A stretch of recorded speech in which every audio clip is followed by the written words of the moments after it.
excited for those to swim. Wag kita and be careful. Memory day. Hi! Nagkayayaan nga mag-swimming today kaya nagpunta kami dito sa Bacas, the Hideaway Campsite na Sagaray, Bulacan. Pagdating namin dito ay nagbayad na kami ng entrance fee, 70 pesos nga yung entrance fee dito at nag-claim na kami ng life vest.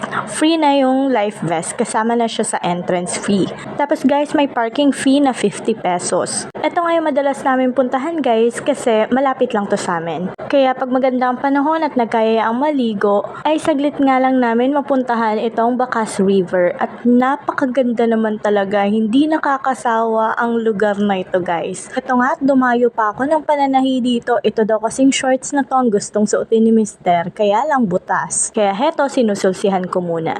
At ito na nga, hindi na nagpaawat sa tubig ang mga pamangkin ko. Si Mister nga ay nasa biyahe pa, galing kasi siya work, pero hahabol siya kasi rest din naman niya. Ihahatid na nga lang siya ng kapatid kong si Miko, nakamotor sila. Ang bunso ko naman na kapatid na si Bajoy, baka hindi na rin makapunta kasi mamaya pa nga yung out niya sa trabaho. Carry lang daw naman kasi baka next week pag dumating si tatay ay babalik kami dito sa Bacas River para mag-swim. Syempre, ang sarap kaya maligo dito. Ang lamig ng tubig, ang linis. At syempre, ilog to, running water yan guys. Kaya talagang malinis ang tubig. Siya nga pala sa entrance fee na sinabi ko na 70 pesos ay day tour lang yun guys. Pero pwede mag-overnight. Nakapag-overnight na nga kami dito guys at ang saya. Ang nakaka-relax talaga. Ang sarap kasi yung pagmamasdan mo yung pagsikat at paglubog ng araw. Parang, hi, sana ganito lang kasimple ang buhay. Ang saya lang, tapos kasama mo yung mga mahal mo sa buhay. Ayan o, ang saya-saya nilang panoorin.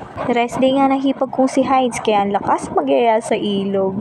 Pero wag ka, meron pala siyang pakay dito guys. Ang manguha ng mga bato para sa kanyang mini garden. Ibang level naman po pala talaga ang pagiging plantita niya. Ito namang kapatid ko si Jan, may dala siyang brush at sabon. Dumayo pa nga lang paglilinis na sa pinang car trunk. Ay ayos din. At time out muna sa pagligo, kakain muna. Heto nga at kakain na rin ako guys. Ang sarap naman ang luto ng kapatid ko na pork adobo.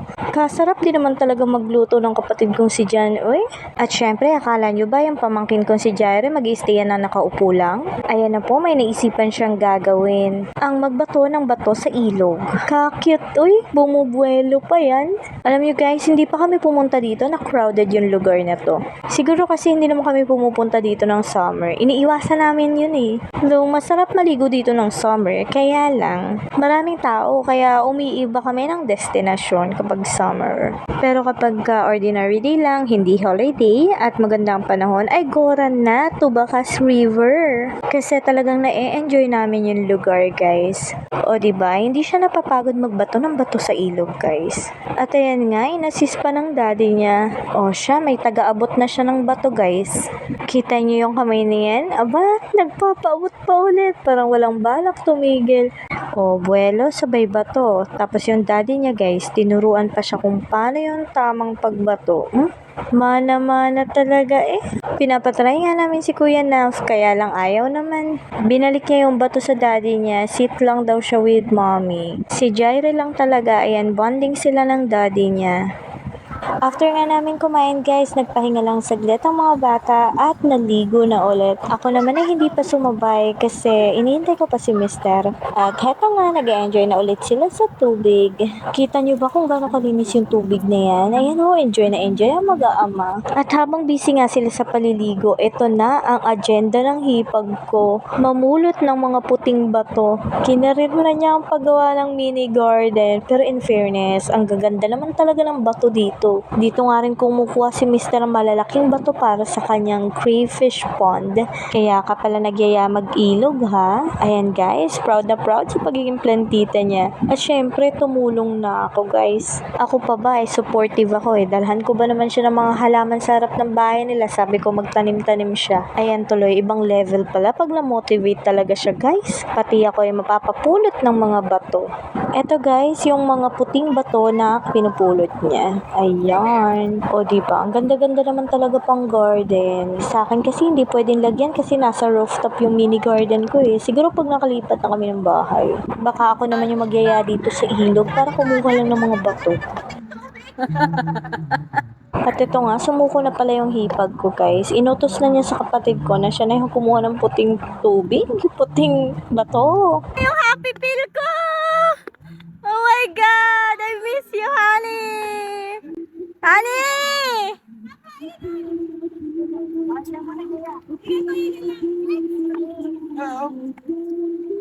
Hello! At ayan na nga guys, dumating na ang mister ko.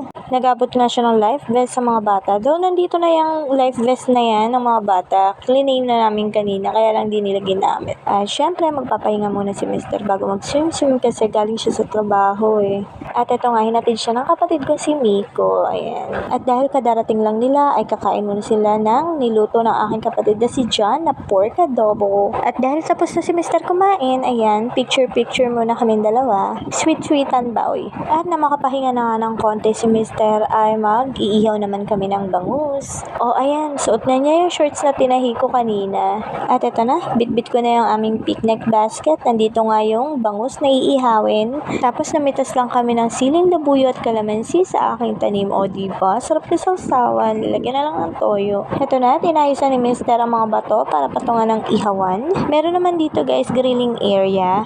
Malawak siya, malaki yung ihawan nila. Kaya lang pag pumupunta kami dito, nagdadala na lang talaga kami ng ihawan para malapit lang sa amin yung iniihaw. Pero alam mo yun, nakakapag-relax, hindi na namin kailangan bantayan dun yung iniihaw namin. Ayan, at nagsimula na si Mr. magpaniis ng uling. Ako naman ay naghiwa na ng sibuyas, kamatis para ilagay sa bangus. Tapos iniwa ko na rin syempre yung kalamansi para sa sausawan. At sa sausawan, hindi lang basta toyo, kalamansi na may siling labuyo. Meron din itong kamatis at sibuyas. Uy, perfect! Kasarap nun, oy. Gustong gusto ko talagang inihaw na bangus. Ilang sandali na nga lang ay malapit na maluto itong inihaw na bangus. Busog pa naman kami dahil kakakain lang ay kakain na ulit maya-maya. Kaya tuloy yun yung kapatid ko nagpapagod muna. Maging banana boat muna daw siya for today's video. Maya nga ay nagpahinga muna ulit sila. Pero bumubuelo lang yan guys kasi pupunta pala sila dun sa malalim. Niyayaya nga nila kami kaya lang wala pa talagang pahinga si mister, wala pang tulog kaya maya-maya na lang siguro maliligo. Enjoy lang kayo guys dahil ako magre-relax lang dito. Chill lang habang nakahiga dito at nakatingin sa alapaap sa mga puno. Hay, napaka-presko. Maya-maya nga na makapahinga na si mister ay nag-swimming na siya guys. Ako wala lang, pakyut lang muna ako saglit. Sa sobrang nakaka-relax yung simoy ng hangin dito guys, inaantok ako. Pero ito na yung mister ko guys, nasa ilog na siya, nauna pang maligo sa akin. Ayan, kumakaway na siya guys, kaya sasamahan ko na. Syempre kahit maliligo na, nakasombrero tayo dyan. Ayoko kayang mangitim yung mukha ko, uy. After nga namin maligo guys, eto na, kakain na ulit kami. Tirahin na natin yung bangus na inihaw. Nakapagbanlaw na nga sila kasi pagkatapos namin kumain ay uuwi na kami. Yung dalawa ko ang pamangkin na si Jaira at si Naf ay nagme-merienda na rin sila. Nasa sasakyan na nga sila guys kasi baka tumalon ulit sa ilog. At heto, habang enjoy na enjoy kami sa pagkain ay pumay pabahagyang picture taking pa. Ang saya kaya ng memories na to kapag napanood ulit namin. Kaya mga ganitong moment kinakapture ko talaga guys. Ang saya lang, though hindi nakarating yung iba kong mga kapatid. By next week naman ay kompleto nga kami. Dadating pa ang aking ama. Manggagaling pa nga sa Mindoro si tatay. Pinapapasyal namin dito sa amin. Kasi magbe-birthday na siya. Syempre gusto namin kasama namin siya para masaya. Anyway, pagkatapos namin kumain guys, nagbanlaw na kami ni Mr. at nag-prepare na. Ito nga, mag-claim na kami ng ID. Yes, kailangan may iwan na ID. At i-claim kapag sinoli na yung mga life vest. So, habang hinihintay namin, ay video muna ako. Ito yung entrance. Kung nanonood kayo ng vlog ko guys, madalas kong binavlog itong The Hideaway Campsite. At ito nga si Mister, wala pa daw siyang tulog. Siya, uuwi na tayo. Ito nga yung dadaanan namin pa uwi. At hi muna sa aking kapatid na si John. Hi! So that's it for today's video. Thank you for watching. Bye! When you said nothing else.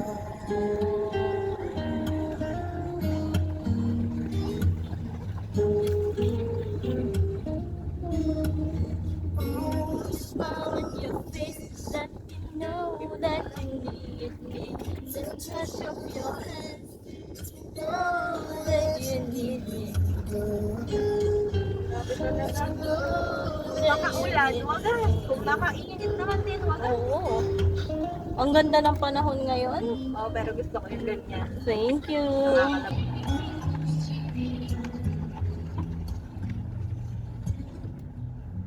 Ganda. Wala, nagaganda na ako sa mga puno.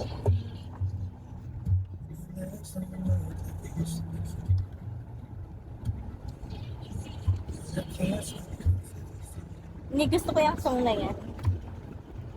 Yung 17. Dito ba?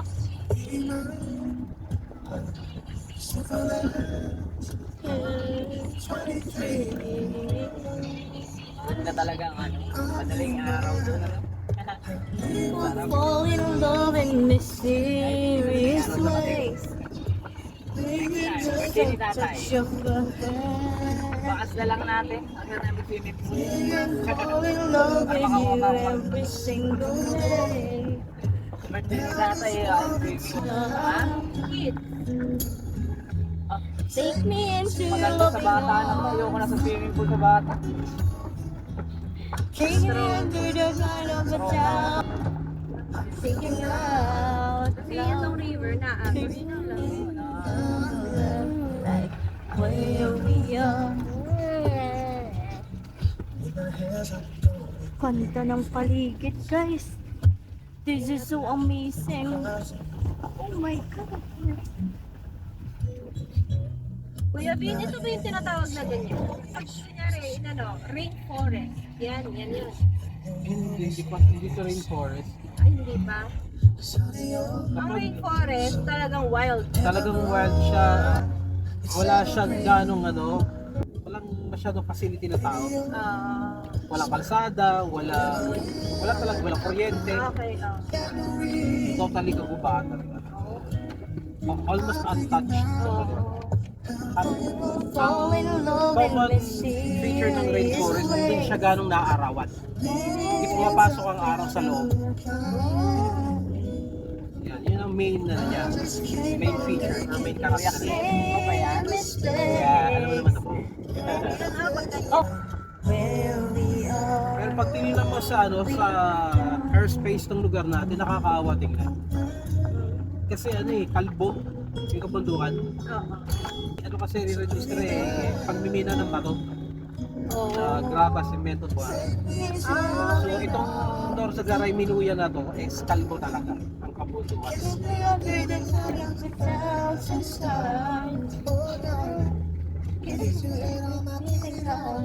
Ano ba? Anak, ang gusto mo? Speaker? Wala ka bang sound? Turn on the sound, ha? On YouTube.